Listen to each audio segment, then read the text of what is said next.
Super Mario Galaxy, a game that reevaluated and reimagined the still young concept of the 3D Mario series, a game that released early on in the life of the immensely popular Wii, a game that released when I was a kid, one who had a Wii in the house, so clearly this is a game that I played to death.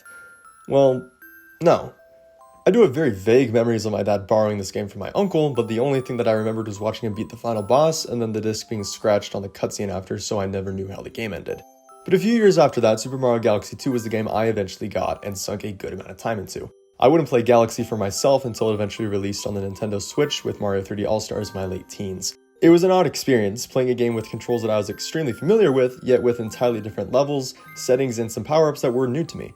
But now that it's been a few years since I last played it, does Super Mario Galaxy still hold up? Does it fall flat? Most importantly, is my nostalgia for its sequel blend into my feelings on this game?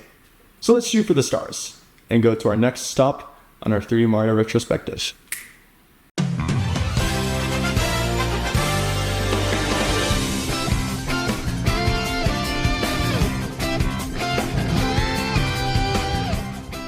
Alright, I don't think we need to cover too much of lead up to release.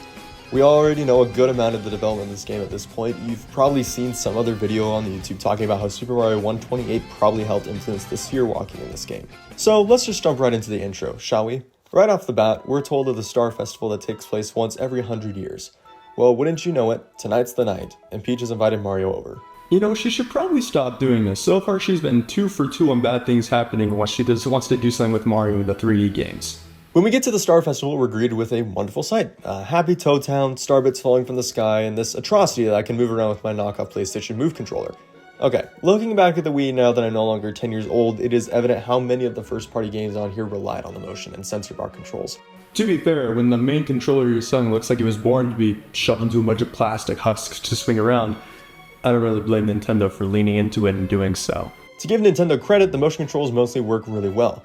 We'll touch on the exceptions later. But anyways, you can use the star pointer to pick up star bits, shoot them back out with B to either feed Lumas or stun enemies, as well as a few other things throughout the game. As we progress further on into the Star Festival, well, now we're 3 for 3. Okay, in Mario 64, Bowser was more of an unseen threat. You get to the castle and he's already taken over and you only see him 3 different times. In Sunshine, his reveal felt more like a Saturday morning cartoon. Nothing crazy. But here, with his dramatic speech, the bombastic remix of the airship theme from Mario 3, the blowing hair, the snorting nostrils, and the lifting up of the castle into space with this weird UFO. Granted, it's still a Nintendo game rated E for everyone, but it feels like they were trying to take Bowser much more seriously with the intro, and it's something I can get behind. Yeah, I kinda hate this turtle now. And then Mario dies.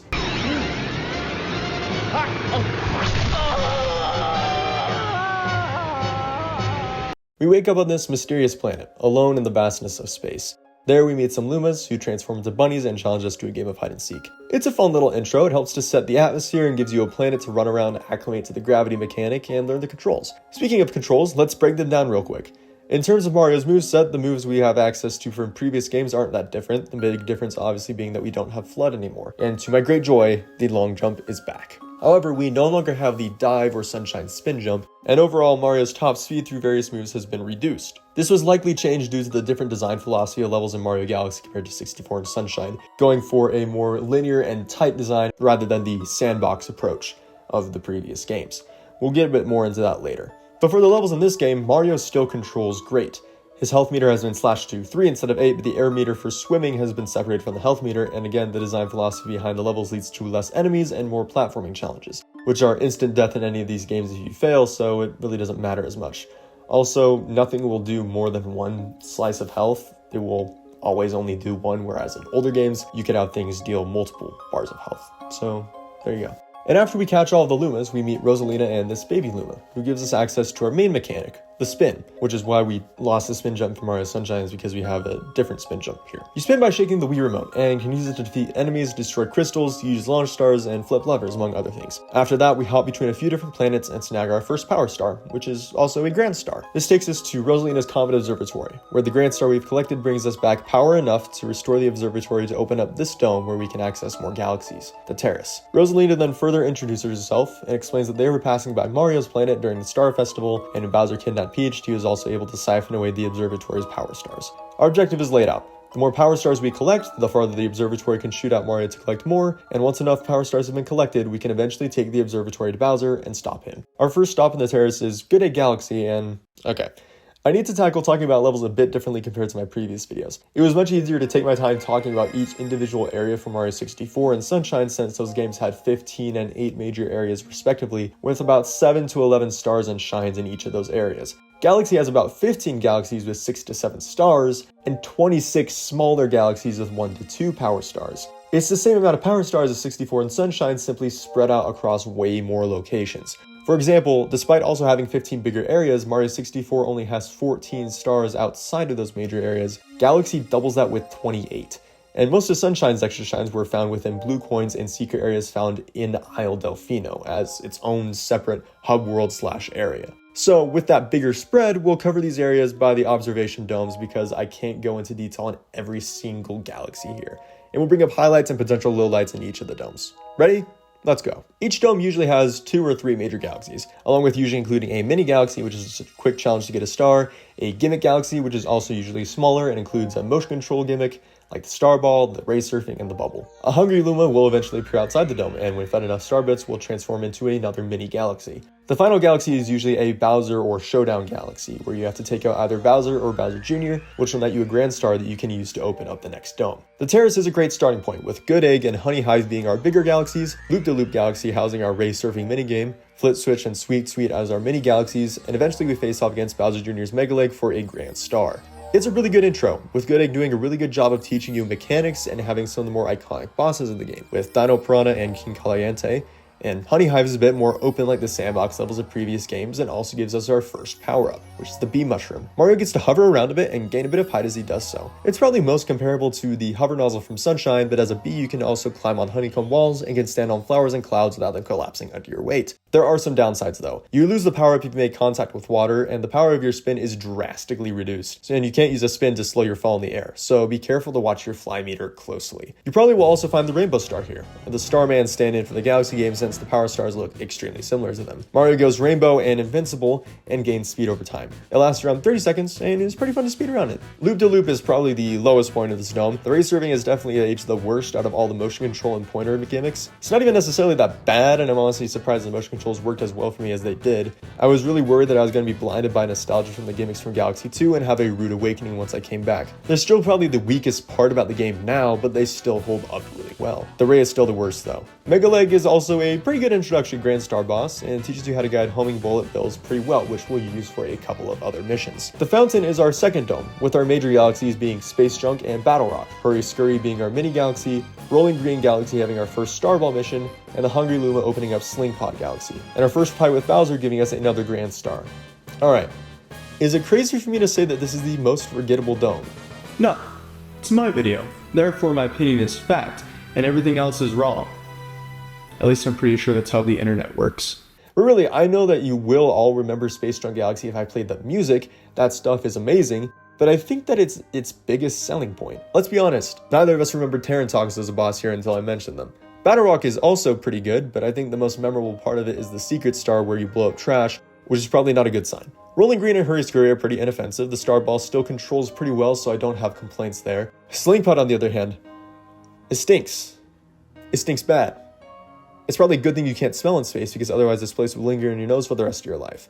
I don't know if I should count this galaxy as a mini or a gimmick since you are using these sling pods with the pointer, but it's probably a gimmick galaxy, and if that's the case, I will take the medal for worst aged gimmick from the Ray and give it to this thing because holy crap, the visual perception on some of these shots refuses to cooperate with me. Maybe I'm just bad at using the sling pod, or I need glasses, but I struggle with this galaxy so much when I don't even remember it from when I first played it, and I know I had to have because I 100%ed it on my first time playing this game. But regardless, that's enough sling pod slander. For now. The most memorable part about this dome is the Bowser fight, in my opinion. The remix of Koopa's Road from Mario 64, Bowser destroying the path up to him as you approach, the fight with him in general is really solid. Each fight with Bowser is generally the same. Each rematch is remixed a bit and made harder to throw you off, but it generally boils down to avoid, wait for him to launch in the sky, stand on one of these blue things and move the last minute, run at him and spin with he's close, rinse and repeat. Nothing too crazy, but it provides just enough challenge for people who are playing Galaxy kids. Now that we've completed a couple of domes, you've probably noticed a couple of comet icons on the map. Prankster Comets, as the game labels them, will take one of the missions from that galaxy and alter it in some way to make it more difficult. Speedrun Comets put you under a timer to grab the star. Daredevil Comets will often put you right before a boss and only give you 1 health meter. Cosmic Comets will spawn a Cosmic Mario, which you have to race to the star. And Fastfo Comets are pretty self-explanatory. There is one more type of comet, but they don't appear until later, so we'll tackle them when they show up. The way in which Prankster Comets appear and disappear is actually a really interesting process that the game goes through, and if you're interested in that, you should check out this video by Super Hackio after we're done here. These comets are fun challenge runs. The only nitpick I really have with them is that when they do appear, they become the only mission you can do unless you either collect the corresponding star or you pay up to this Luma here to move it. But again, not a huge issue, so let's move on to our next dome. Next up is the kitchen, and I think it's fair to say that they cooked. The big boy galaxies are Beach Bowl and Ghostly, Drip Drop and Boy Base are the mini galaxies, with Bubble Breeze as the gimmick galaxy, and finally Bowser Jr.'s airship Armada as our showdown. Beach Bowl is a bit more of an open area with a good amount of swimming, and if you find the secret star, it will actually be your first introduction to the Ice Flower. And now when the Ice Flower first appeared in the games, it had a few different interpretations within a few years of each other in Mario and Luigi Partners in Time, Super Mario Galaxy, and New Super Mario Bros. Wii.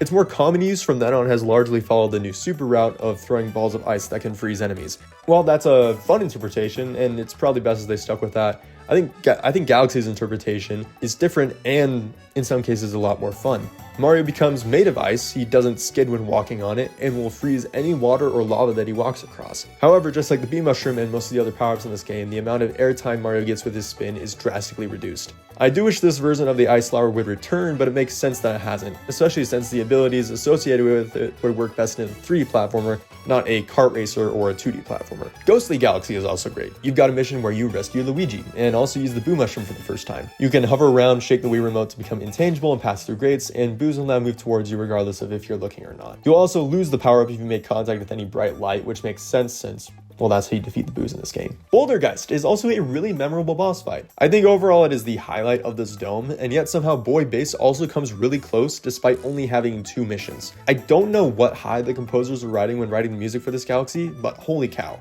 that is good. Wait a second. Nostalgia. I can't rate a galaxy high for just music alone. Though to be fair, despite being short, the main mission here is pretty inoffensive and is a fun little challenge run, using these moving platforms and avoiding these swamps. Nothing crazy. And there's a secret star here too. It's pretty fun. Look at that. It's green. Wonder what that means. Bubble Breeze is probably the best stage gimmick here too. Push Mario around and avoid bombs. I don't know why this one works so well for me when the other pointer mechanic, the sling pods, gave me so much trouble, but I had a fairly good time with this gimmick. No real issues that I could bring up. Even though it's the best gimmick, it still doesn't stop me from skipping the second half of the galaxy with this fun collision. And when you face Bowser Jr., this is actually the only time in the game where you face him head on instead of throwing some other boss at you and leaving. Pretty solid boss fight. Our next dome is the bedroom. And I'll admit this is a pretty basic take, but this is definitely the best dome in the game. You've got 3 major galaxies with Gusty Garden, Freeze Flame, and Dusty Dune, with Honeyclimb and Big Mouth as the mini galaxies, and the Showdown Galaxy being Bowser's Dark Matter plant. Now, having 3 bigger galaxies is already a huge lean in the bedroom's favor, but it also helps that these 3 are probably all in the top 5 best major galaxies in the game. Of course, everyone loves Gusty Garden, and it is really good, but I would actually argue that Freeze Flame is the better galaxy overall. For Gusty Garden's 6 stars, you've got the Bunny Chase, and it feels like these either last 5 seconds or 5 minutes, and the longer these are, the less fun they are. I do enjoy the Gravity Scramble mission, but when you compare the 2 bosses of each galaxy, Major Burrows and Baron Burr,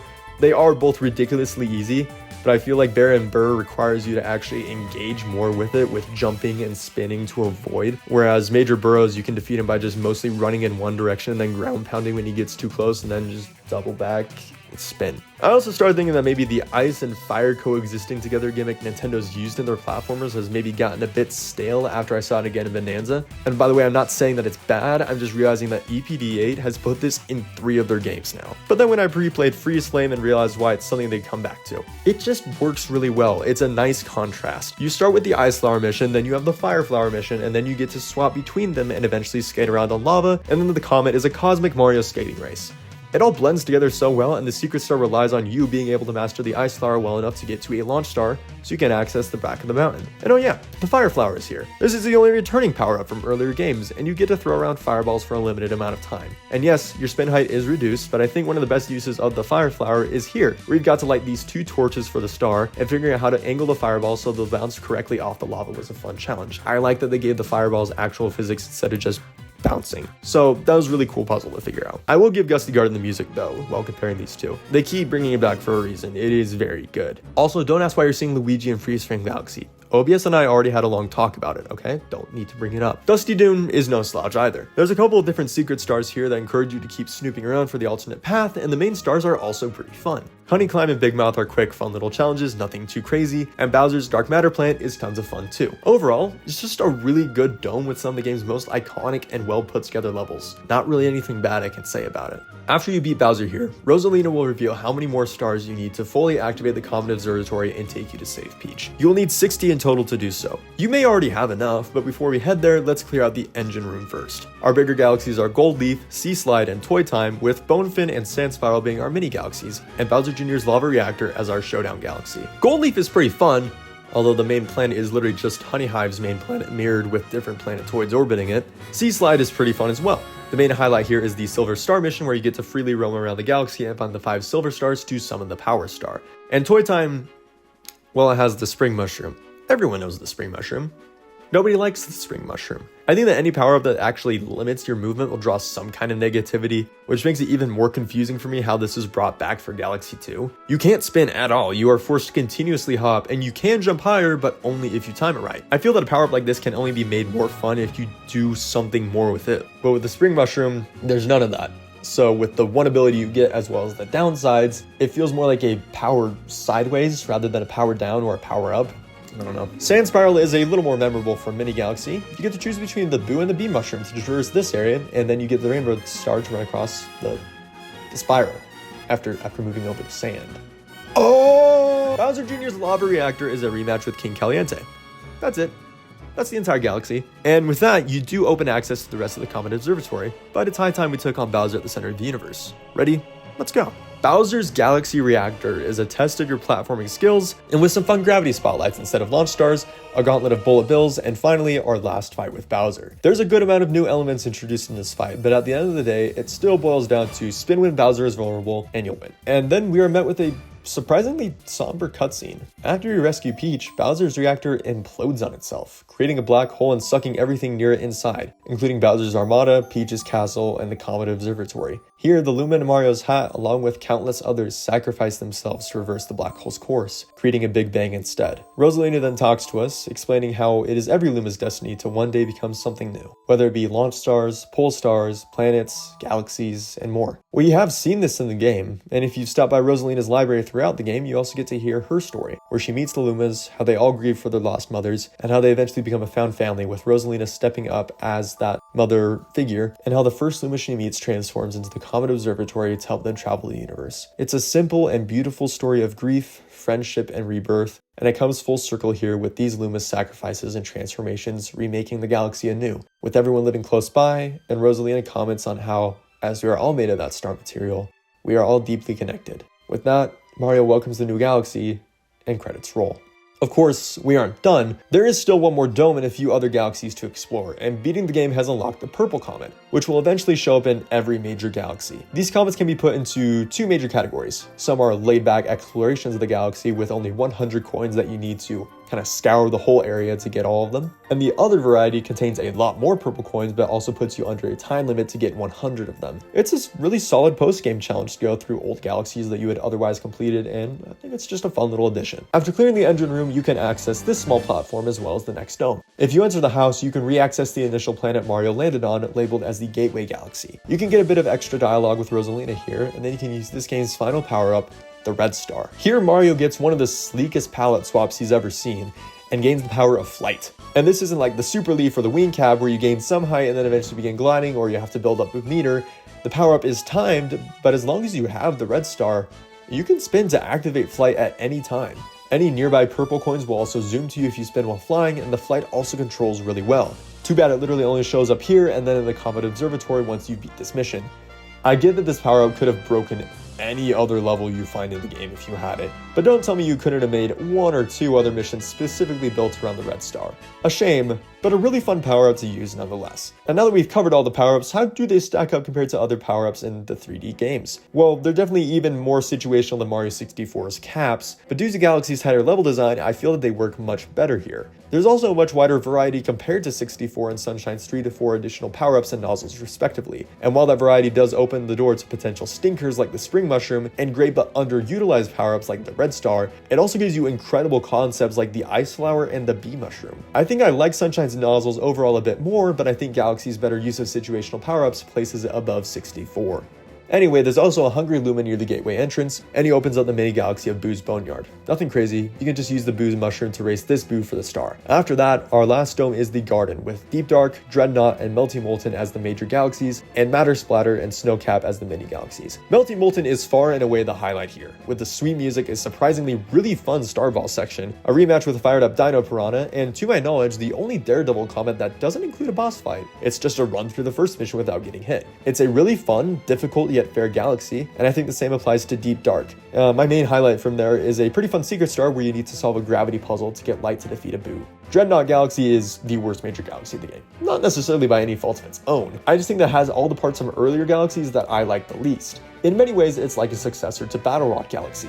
And by that, I mean they're near identical. They both have the exact same music, which isn't really a point against it. It's just something that they have in common. They both have this little moving platform segment. They both have garbage bombing secret stars. They both have the very easy and boring top men boss fight. And both the purple coin missions have a Guillermo who stabs you at the end if you didn't get all the coins. The only real difference is since Dreadnought is at the end of the game, it's more difficult, making the more mundane or slightly frustrating elements of Battle Rock outright annoying and sometimes not fun in Dreadnought. But as much as hate as I give Dreadnought, it is still a very well put together level. The design is really good, the theming of an ancient space battleship is cool, and the difficulty is fair. It's just when you're in a game like Mario Galaxy, the competition for level design and mechanics is incredibly stiff, and Dreadnought unfortunately falls a bit below all the others. Oh yeah, Matter Splatter is pretty good. Snowcap is annoying but generally inoffensive, especially once you realize you can use the star pointer to clear out snow. And with that, our only galaxies left are the Trial Galaxies. These are unlocked once you find all 3 green power stars, hidden in Boy Base, Battle Rock, and Dusty Dune galaxies. Each of these Trial Galaxies only contain 1 star, and are all centered around different Wiimote gimmicks in the game, namely the Starball, Race Surfing, and Bubble Blower. These are definitely the toughest gimmick levels in the game, but they also controlled fairly well for me. I struggled the most overall on rolling Gizmo, but even then, I felt that was more due to my own lack of locking in than Wii remote calibration issues. And with all the gimmick and pointer control things out of the way, these are definitely the worst aged part of Galaxy. They still work fairly well, but we're definitely in an era now where these are not the main focus of any game, and so having them here does, just from a modern perspective, does feel a bit off, but for a relic of its time, still controls really well. So I'm just kind of meh on them as a concept as a whole. After that, let's talk to Rosalina again. If you've collected all 120 power stars, she'll tell you that you can now access another world, but first you need to defeat Bowser again. Once you do so, everything looks the exact same until you get to the gameplay screenshots during the credits. They're entirely new, and some of them hint at a certain green plumber being playable. An extra cutscene plays after the credits with Rosalina thanking you for all that you've done before taking the Comet Observatory back into the cosmos. Our little Luma friend, reborn, waves at us, and then... Super Luigi Galaxy! Luigi is finally playable in a 3D platformer. We'll get to that one eventually. Maybe. If I feel like it. Now, the way the game treats Luigi is a bit interesting, as he's essentially a second quest or a hard mode, with playing him creating a separate save within that save file. So you start the game over completely as Luigi, who also plays slightly different. He jumps higher, but his traction is also much worse, causing him to potentially slide off an edge if you're not watching your movement. Cosmic Comets now have you race Cosmic Luigi, who actually has a faster route throughout the race, and spinning while underwater will also take a large chunk out of your air meter. Due to the Luigi run being slightly harder, the male toad on the Comet Observatory will offer you 21 ups in the letter from Peach instead of the 5 that Mario gets. The letter is still addressed to Mario, which male toad awkwardly brushes away, and I think that's really funny. Mario also never shows up on Luigi Galaxy, implying that he's either still stuck on the home planet or dead. Interestingly, the missions where you rescue Luigi still have you rescuing Luigi. This obviously leads to some confusion, but eventually the other Luigi reasons that since space is so big, it makes sense that there would be another version of himself out there somewhere. Let's not think too deeply about it, I guess. Instead, let's ask the question, is doing a 100% run of Luigi Galaxy even worth it? Well, it really depends on you. For me, doing a harder yet extremely similar run of a game can be fun, but I feel like I'd have to take some time away from the game before diving right back into the exact same thing all over again, even with a game as good as Mario Galaxy. I would have preferred if the extra stuff was more than just an identical playthrough but with Luigi. But hey, I'll admit the 100% reward is better than Sunshine. Instead of one postcard, you do get 2.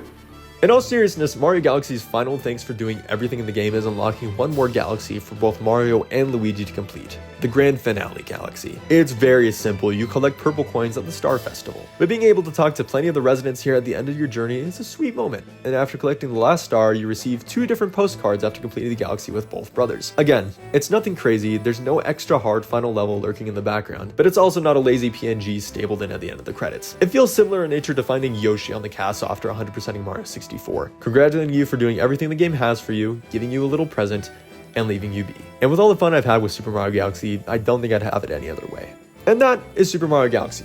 Almost. This game has also had a couple of re-releases, and I wanted to lightly touch on the major ones that we've seen as well before we wrap up. First off is its inclusion in Super Mario 3D All-Stars for the Switch. I decided to play through Luigi Galaxy on this version of the game to give it an evaluation as well. It worked well. I had an abandoned Luigi playthrough with only 8 stars, so jumping back into that worked easy for reviewing this edition of the game. Aside from the reworking and upscaling of the textures, the biggest change, as well as any change that comes from bringing a Wii game over to newer consoles, is how the heck to rework the motion and pointer controls. 3D All-Stars probably does this in the best way it can by keeping the motion controls but also allowing you to spin with X or Y if you'd rather not use them. There's no motion sensor for a pointer, but the gyro functionality worked pretty well as a substitute. I usually only had to readjust it after maybe at the end of every mission. And that was pretty simple as well. So yeah, solid port. Runs well, still tons of fun. And just recently we've had another re-release of Galaxy on the Switch. Yeah, another one. Don't question it. Actually, this version of the game is coming out after I record the script, so editing Josh, can you cover this one real quick? Alright, this video took a bit longer to edit than I had planned, so 2 months after the new version of Galaxy has come out, let me talk about the new additions. There is an assist mode, there is amiibo support, and an epilogue was added to Rosalina's storybook that hints towards Galaxy 2. Graphical wise, it's about the same as 3D All-Stars version, not anything too super crazy. So yeah, Josh, back to you. Thanks, buddy. Appreciate you for all you do. So that is Super Mario Galaxy. An incredibly solid game, but you probably already knew that. I think while looking it back over for this video, I was able to push through some of that adjacent nostalgia that I have for its sequel. Despite the red star being the coolest power-up in the game, you barely get to use it. And the whole Luigi Galaxy second quest is a cool idea, but I do wish that there had been some more content as part of it besides some voice line swaps, 1 or 2 small jokes about the rest of the game not accounting for Luigi replacing Mario, and locking behind a final star that takes about a minute to complete, charming as it is. But outside those nitpicks, there's not much more praise of this game that I can say that hasn't already been said. The music is absolutely incredible. It was a really smart move to include a live orchestra for much of this game's soundtrack. The storybook is a nice optional moving story that I don't expect my usual bing bing wahoo game. Mario's movement speed is definitely slower than it is in games like Odyssey and Sunshine, but the more linear and tight mission design accounts for it, so it never feels like an issue after visiting it after other games in the series. I'm actually a fan of both the more linear and open area 3D Mario games, so I wouldn't be mad if we got another 3D Mario game like Galaxy in the future. That's probably just nostalgia Galaxy 2 talking. Maybe. I don't know. Speaking of, next up on the retrospective timeline is Super Mario Galaxy 2. Eventually. I want to separate my analysis of the Galaxy games, that way I don't let my thoughts of Galaxy 1 bleed into Galaxy 2, it's harder for fatigue or similar gameplay to set in, and it means I get to vary my content a bit more. So I'll be pumping out a couple of smaller videos before you get to see one on Galaxy 2. I got a couple of ideas I get excited about rattling around in the noggin. I'm also busy with school and work, but I care about this channel and I care about you guys watching, so I'll try to get them out as soon as I can. But until then, thanks for watching. I've been playing Super Mario Galaxy. You've been watching The Josh Show. And I will see you later.